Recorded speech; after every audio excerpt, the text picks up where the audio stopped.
আমি কিন্তু ইলেকশনে নজর দিয়েছি উপদেষ্টা আসিফ মাহমুদ ওনার সায় ছিল। এখন হয়তো বেটার বোর্ড প্রেসিডেন্ট হতে পারবো যদি আগামীতে কোনো সুযোগ আসে। এবছরই বাংলাদেশ ক্রিকেট বোর্ডের নির্বাচন হওয়ার কথা থাকলেও তা নিয়ে রয়েছে শঙ্কা। সঠিক সময়ে তা হবে কিনা তা জানার জন্য অপেক্ষা করতে হবে আরও কিছুদিনের। তবে এর মধ্যেই উঠে এসেছে নানা কথা। বিসিবির সাবেক সভাপতি ফারুক আহমেদ যখন সভাপতি ছিলেন তখন তিনি বোর্ড চালানোর চাইতে বিসিবির নির্বাচনে সভাপতি হয়ে কিভাবে আসা যায় তার জন্য সকল প্রকার চেষ্টা করেছেন, এমন অভিযোগ করেছেন ক্রীড়া উপদেষ্টা আসিফ মাহমুদ সজীব ভুঁইয়া। অথচ ফারুক আহমেদ জানান বিসিবিতে নির্বাচন করা নিয়ে সায় ছিল ক্রীড়া উপদেষ্টারও। ক্রীড়া উপদেষ্টার এমন অভিযোগের পর বাংলাদেশ প্রতিদিনের মুখোমুখি হয়েছেন সাবেক বিসিবির সভাপতি ফারুক আহমেদ। বিসিবির ভোট নিয়ে স্বয়ং ক্রীড়া উপদেষ্টাই ফারুককে সায় দিয়েছিলেন বলেই জানান তিনি। আসলে কারো ব্যক্তিগত অভিমতকে তো আমি আসলে এটা ওনার ব্যক্তিগত অভিমত, বাট আমি জিনিসটা আপনাকে আমার দিক থেকে খোলাসা করে দিচ্ছি। আমি কিন্তু ইলেকশনে নজর দিয়েছি, এটা আমাদের উপদেষ্টা আসিফ মাহমুদ ওনার সায় ছিল। মানে হ্যাঁ, আমার সাথে কথা হয়েছিল যে ইলেকশন করতে চাইলে করতে পারেন। তারপরে কিন্তু আমি হয়তো বা ইলেকশনের ব্যাপারে একটু মনোযোগী হওয়ার চেষ্টা করেছিলাম। এটা কিন্তু ওইখান থেকে একটু জানার পরে আর কি। সো উনি কেন কথাটা বললেন যে আমার মনোযোগ অন্য দিকে, আর উনি বলেছে ব্যবসায় মনোযোগ ছিল। আমি তো ব্যবসায়ী, আমি তো শূন্য থেকে আসি নাই। আমার ক্রিকেট ক্যারিয়ারের পরে আমি তো ব্যবসা শুরু করেছি। সো ব্যবসা নিয়ে আমার তো চিন্তা থাকবে। আমি তো ক্রিকেট বোর্ড থেকে যদি 20 লাখ টাকা বেতন পেতাম তাহলে তো ব্যবসা নিয়ে আমার চিন্তা করলে একটা দোষের হতো।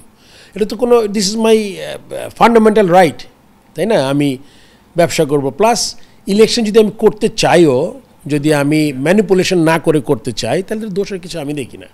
বিসিবির নানা অনিয়ম বন্ধ করে দেওয়াতেই ফারুক সবার চোখে খারাপ হয়ে যান।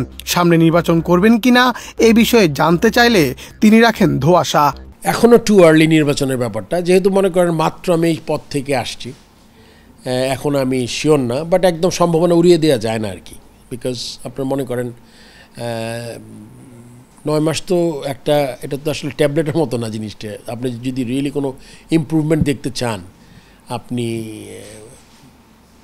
কোনো ভালো জিনিস ইমপ্লিমেন্ট করতে চান, you need some time. So টাইমের জন্য হলেও কিন্তু আপনার একটু সময় দরকার। বাট এই মুহূর্তে আমার খুব একটা যে আমি খুব ইগার না, বাট আপনি তো চেঞ্জিং ওয়ার্ল্ড, অনেক কিছু হতে পারে। ফারুক আহমেদ নির্বাচন করবেন কিনা এ নিয়ে ধোঁয়াশা থাকার অনেক কারণও রয়েছে বলে জানান তিনি। কারণ শেখ হাসিনার আমলে যে পরিচালকগুলো এখনও বোর্ডে আছেন তাদের হাতে অনেকগুলো ক্লাব থাকাতে অনেকটাই আগের বোর্ড নির্বাচনে আসবে ধারণা ফারুকের, আর সেখানে নতুনত্ব চান ফারুক। আমি কখনোই কোনো ক্লাবের কাছে যাইনি। আপনি মনে রাখবেন একটা কথা, যে এই যে 14টা-16টা টিম আগের যে গ্রুপটার কাছে আছে, তার সাথে আরও কিছু দল হয়ে 25টা হবে। এটা তো আগের বোর্ডের ম্যাক্সিমাম। সো নতুন করে যদি তাদের চ্যালেঞ্জ জানার জন্য কোনো গ্রুপ তৈরি হয়, এটা আমার থাকার দরকার নেই। আপনি নর্মাল সিস্টেমে চিন্তা করেন, আনলেস অ্যান্ড আনটিল আপনি ফ্যাসিস্ট, মানে আপনি একা সব কন্ট্রোল করবেন। তাছাড়া কিন্তু খুব স্বাভাবিক একটা ব্যাপার যে এই গ্রুপটার কাছে 20-25 টিম আছে, একটা আলাদা গ্রুপ না হলে তো আপনার ক্ষমতার কোনো ভারসাম্য হলো না। প্রথমবারের মতো বিসিবি সভাপতি হওয়াতে অনেক চালই বুঝতে পারেননি ফারুক। এবার কোনো সুযোগ আসলে আগের থেকে বেটার বোর্ড সভাপতি হতে পারবেন ধারণা ফারুকের। এটা হলো কি যে আমি তো যত ট্রিকি না ওনাদের মতো, আর প্লাস অর্গানাইজ, আমি তো বোর্ড প্রেসিডেন্ট আগে ছিলাম না। সো এখন হয়তো বেটার বোর্ড প্রেসিডেন্ট হতে পারবো যদি আগামীতে কোনো সুযোগ আসে। মুন্না চন্দ্র দাস, বাংলাদেশ প্রতিদিন।